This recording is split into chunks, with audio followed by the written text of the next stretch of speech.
Good afternoon, everybody. I'm attorney Marjorie Bonelli. Today is July the 13th. Too bad it's not Friday the 13th because with everything that's going on, it would be perfect. Anyways, I hope everybody's doing well and happy Monday to all of you. Today I'm going to be talking a little bit about debt collection.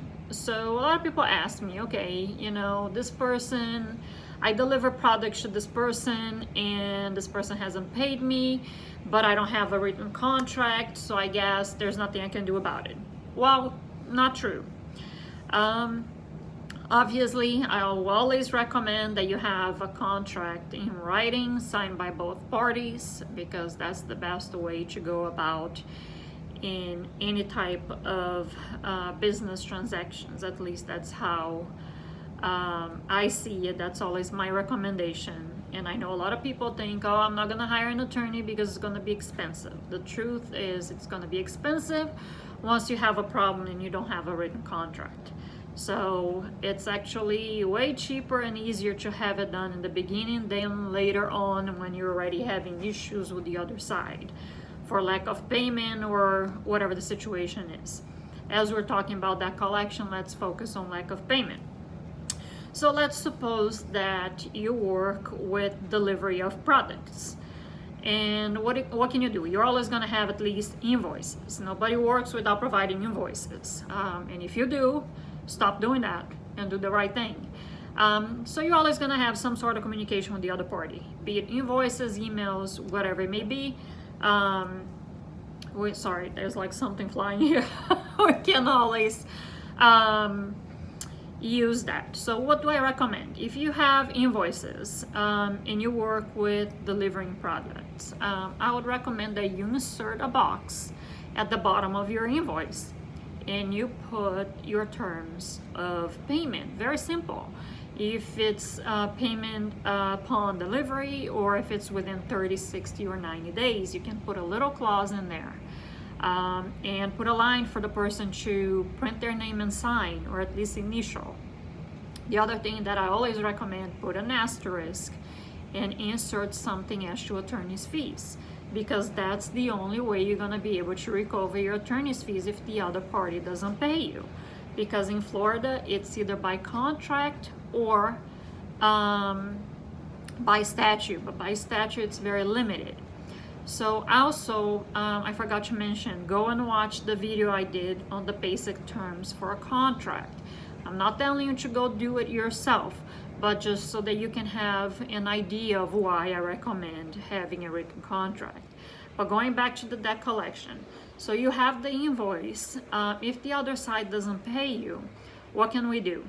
The way I start, I always recommend preparing the demand letter. So you send me all the information that you have, and I'm gonna go ahead and prepare a demand letter, and we'll send it to the other side, and we're gonna give the other side the opportunity to review the debt and try to resolve it amicably. And of course, give that person a few days to contact me and get it resolved. If that doesn't happen, the next step is to file a lawsuit. And then it will depend on the amount of the debt, which court we're going to file it in. It can either be small claims, county court, or circuit court. And it's going to depend on your case. So on case by case basis, you can always call me if you have any questions. The number here is 954-474-7703. So we'll prepare the complaint, and we're going to attach the demand letter and any other documentation that we think is relevant. We're going to serve it to the other side, and they will have the opportunity to respond.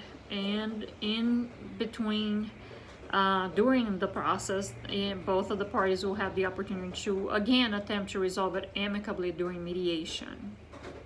The way that I try to work with that collection is always to try to resolve it amicably, even though I've been working with litigation for over 10 years now, almost 12.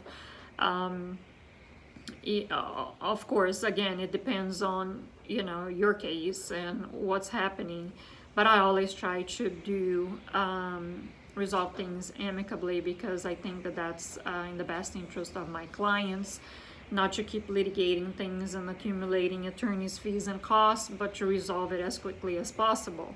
Obviously, there are cases where litigation is the only option, but I believe in the majority of the cases we can resolve it amicably. Obviously, it depends on the other side as well, if they're willing to do it or not. But that's how I try to work, and that's the way that I believe to be the best way to get things accomplished. So the other thing that I wanted to bring up as well is because I work with a lot of immigrants, the Brazilian community, as well as some, Spanish background, and there's always the threat from the other side. Oh, if you attempt to collect this, that, I'm gonna call immigration, I'm gonna call ICE or whatever the department it is that they're threatening, they're gonna call. Obviously, there's always the risk, but what I wanted to clarify is that even though you may not be an American citizen, you still have the right to have access to the court system. So that's the right to any person that lives here in the US. So the same way that if you need to get a divorce, you have the right to do that, you also have the right to attempt to collect money that someone owes you for a service provided or for products that you sold. There is a risk when somebody threatens. Of course, there's a risk. But in my experience for the past 12 years, I have never seen that happen. They'll make the threat, and then when they see that you're not backing down, what they're going to do, they go and hire an attorney. I have never seen it happen. I'm not saying that it doesn't, because unfortunately there are people out there who have that kind of mentality. And it's unfortunate, but I'm sure it does happen. I've never seen it happen. So what I'm trying to say is, don't feel intimidated by it, because a lot of times it's just a threat. They're just trying to make you give up on collecting the debt, but once they see that that's not the case, they go and hire their own attorney, and then things proceed accordingly. But that's it. I just wanted to give you some basic information of the process and how it works. If you have any questions or you need any additional information, feel free to contact me. All my contact information is up in the bio.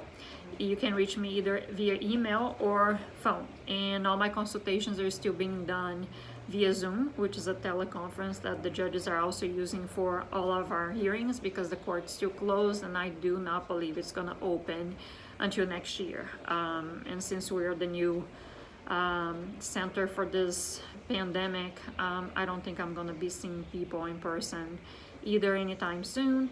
It's just better at this time and safer for everybody. So that's it. I hope you all stay well, stay safe and healthy. Have a great week. We'll talk soon.